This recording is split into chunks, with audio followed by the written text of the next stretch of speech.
Welcome back to the Student Futures Co-Creation Podcast. Today we're here with Lynne, Adele and Nia from Strawberry Fields. Do you guys want to introduce yourself and tell us a little bit about what you do? Yes, so my name's Lynne Furlong. I'm the Learning Hub Coordinator at Strawberry Fields. I've been there for 2 years now, and I work with students and universities to plan and coordinate placements throughout the centre. So that could be working with any of our different teams. It could also be working with the Salvation Army. But yeah, it's a really fulfilling job. Hello, my name's Adele Murphy. I work with Lynne at Strawberry Field, and I'm the programme manager for our Steps at Strawberry Field programmes. They're a series of programmes that help people with barriers to employment and help them get a job. I'm Nia Roberts, and I took part in the Steps to Students programme, and through that I was able to find paid employment. Wow, that's incredible. Could you tell us a little bit about what you've studied? I did a business and management degree in Wales, and then I moved to Liverpool to do a master's in digital marketing. Lovely. So Strawberry Fields obviously offers a wide range of mental health support for young adults, and I'm just wondering, what are some of the main challenges that come up quite regularly that young adults are facing at the minute? I mean, since I've started doing this job and working with students, I don't want to say the C word, I hate it, but COVID has had a massive impact on students. We've talked about it previously, just what I did when I was a student and all the little part-time jobs I had, or, you know, just going out and meeting people and, you know, everything was social when I went to university. And I think from what I've learned from students, it just all stopped and everything was so isolated. And I think, you know, obviously we're sort of 5 years on now, but we're still sort of seeing those effects and what that impact has had. And I think just the lack of confidence some students have is it's quite shocking when, you know, when you meet them and they're so, you know, they've got all the skills, they've got all the academic, you know, knowledge behind them, but just having those social skills to go out and to take hold of those opportunities, I think that's really affected. And it's just like a vicious circle, because then if you're not doing those things, you then become more insular and more isolated, and then that affects your mental health again. So it's just like a vicious circle. We were talking about it, weren't we, Nia, and we were saying almost unobtainable opportunities in the job market. Our specialism is within employability, but also helping those with barriers, specifically people who are neurodivergent, and it's that unobtainable opportunity. So it's the message is there's loads of jobs out there. Once you finish uni, there's going to be this big, wide opportunity of jobs in every different industry. And actually, when you get there, the reality is, how do I get them? Where do I go? The process itself, we find, has been a big barrier for students that we've worked with. We were saying, weren't we? I mean, you're the expert here. You tell us from your side, Nia. From my side, it was, by the time I was kind of 22, I hadn't been in full-time employment, and I kind of didn't know where to start. So when I came to Liverpool, I thought there'd be so many more opportunities here, and I couldn't find a way into a full-time job, so I thought maybe I could volunteer. But then I found that volunteering places here would need kind of a reference or someone that's not from your family, and then I couldn't get into that either. So I was feeling a bit kind of, I'm getting older, kind of not sure how to get into work full-time. And then I found out about Strawberry Fields, and they really helped. So how did you find out about Strawberry Fields? Was that through university? Yeah. Was that through uni temps? It was through actually just an email. You know, when we get emails just saying, students, if you're looking for work, I need support. I clicked on that email. There was a workshop, and you were on it as well. And so I watched that. I think in July we met up in September, and then by December I was in employment. Okay, wow, that's incredible. I wouldn't have believed that it worked so quickly, and the support and the help, like, it really made a difference. And those opportunities we were talking about, they are obtainable, but it just feels like they're not. They're impossible. And a big part of what we can do on our programme is do that introduction to industry. Nia didn't need us to help her with upskilling. You had all of that already. It was just bridging that gap between, I finished this, I'm now on my next chapter, and I don't know how to go from A to B. And we were just able to facilitate that for you. And as Nia says, by December, up and ready to go, and still doing really well for yourself. When we met, it was just kind of, tell us what are you looking for, what kind of jobs would you like.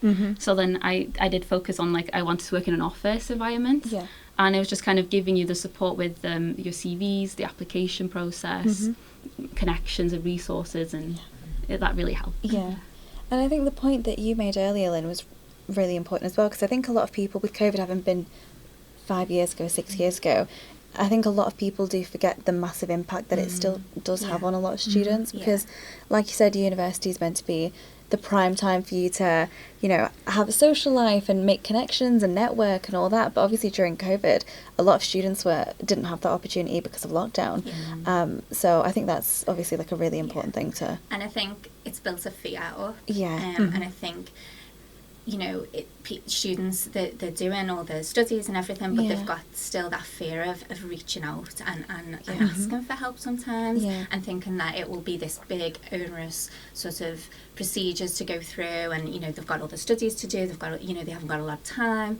Whereas if, you know, looking at Nia, she came to us in July, there wasn't it was quite light touch, wasn't it? You know, it wasn't a great deal of things that we did. It was, as Adele says, introducing her to the right people.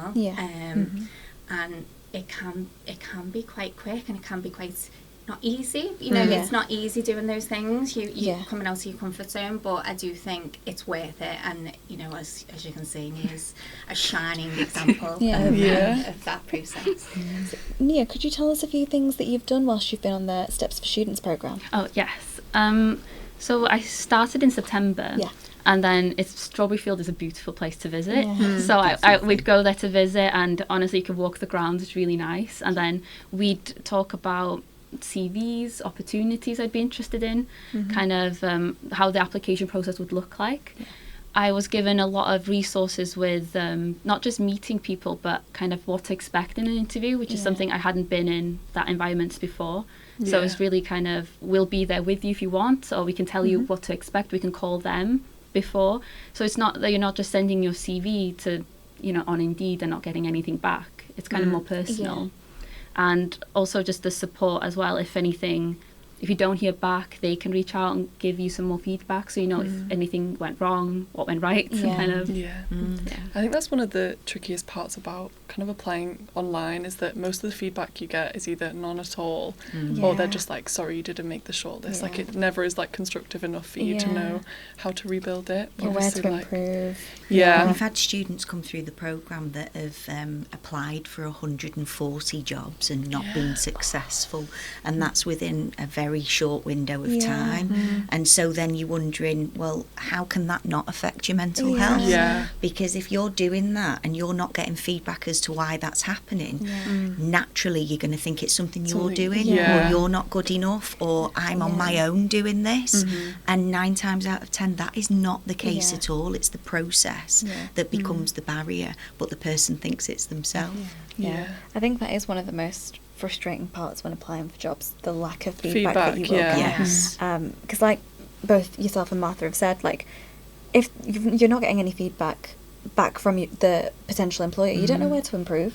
So then from that point, if you carry on using the same CVs or cover letters, you end up getting the same response because you've had no feedback. So I think that is definitely a frustrating aspect of it. And like you said, it does have an impact on your mental health.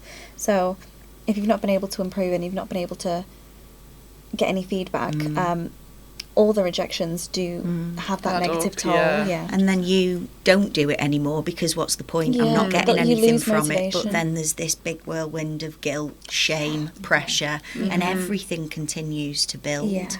I think the more you're out of work from university, the harder it is to then keep yourself motivated within that process. And it just took from our side, as your story as an example, Nia, it was just connecting a dot for you. That's really all we did. And I know you think we did a lot more than we did.